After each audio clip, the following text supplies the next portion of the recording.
Dear student, आज मैं गेहूं की विलम्ब से बुआई के बारे में आपको बता रहा हूं। गेहूं की विलम्ब से बुआई दिसंबर माह में करनी चाहिए और इसके लिए जो कुछ प्रचलित प्रजातियां जैसे PBW 373, UP 2425, HUW 468, राज 3765, मालवी 234, PBW 590 और UP 2338, HP 1209 आदि। बीज की मात्रा 1.25 गुना बढ़ाकर 125 किलोग्राम प्रति हेक्टेयर की दर से बोना चाहिए और बीज को रात भर पानी में भिगोकर अंकुरित करने के बाद उचित नमी में खेत में बुआई करनी चाहिए। बीज को थोड़ा कम गहराई पर बोना चाहिए, यानी उथला बोना चाहिए तथा पंक्ति से पंक्ति की दूरी 15 सेंटीमीटर करनी चाहिए और जहाँ तक संभव हो बीज को उत्तर दक्षिण दिशा में ही लाइन में बोना चाहिए। खेत में सड़ी हुई गोबर की खाद का प्रयोग करना चाहिए तथा 2/3 नाइट्रोजन को ही प्रयोग करना चाहिए।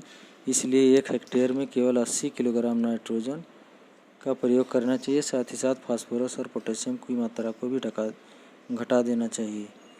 पछेती गेहूं में पहली सिंचाई बुआई के 28 से 30 दिन के बाद शिखर जड़ बनते समय करना चाहिए।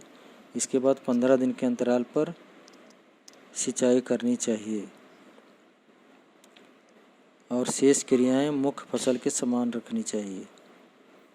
असिंचित या बरानी दशा में गेहूं की खेती।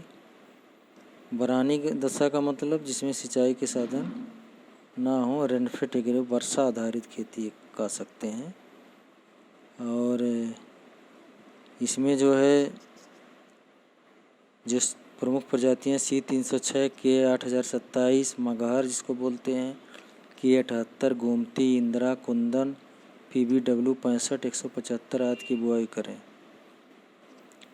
इसके अलावा खेत में जो है नमी संरक्षण का उपाय करना चाहिए और इसलिए अंतिम वर्षा के समय जल संरक्षण के उपाय को करना चाहिए। इसके लिए सायं के समय जुताई करके दूसरे दिन सुबह प्रातः पाटा लगाने से नमी संरक्षित रहता है। टाइमली सोइंग करना चाहिए, यानी समय से बुआई 15 अक्टूबर के आसपास बुआई करनी चाहिए।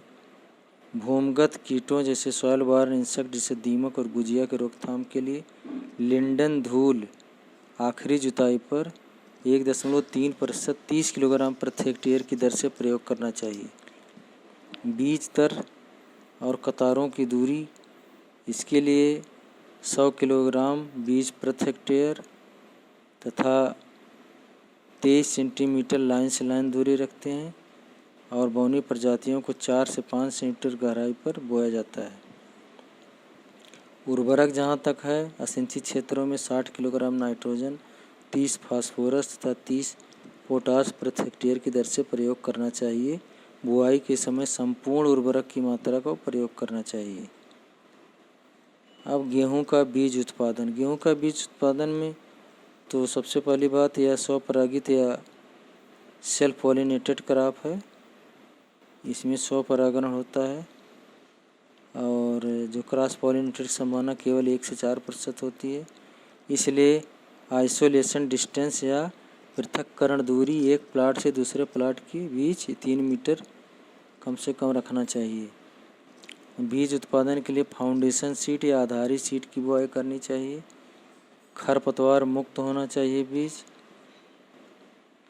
इसके अतिरिक्त जो गेहूं में अवांछनीय पौधे उगाते हैं उनको भी नष्ट कर देना चाहिए। इनको नष्ट करने या अवांछनीय पौधों को रोगिंग कहते हैं। पहली रोगिंग फूल आने से पहले और दूसरी फूल आने के तुरंत बाद, जैसे बालियाँ निकलता है, इसमें अगर कंडुआ वगैरह लगा है तो पता चल जाता है। तीसरी रोगिंग उस समय जब बालियाँ पकनी शुरू हो और रंग सुनहरी हो जाए। नेक्स्ट, फसल की कटाई के बाद उसके दाने को मड़ाई के बाद दाने को खूब धूप में सुखाकर ही भंडारित करना चाहिए और उसमें 9 से 10% से ज़्यादा नमी नहीं होना चाहिए और इस प्रकार गेहूं की 1 हेक्टेयर खेत में 40 से 45 कुंटल बीज प्राप्त हो सकता है। तो ये आज गेहूं चैप्टर ख़त्म हुआ। इसको आप लिख के अपनी कॉपी में याद करिए।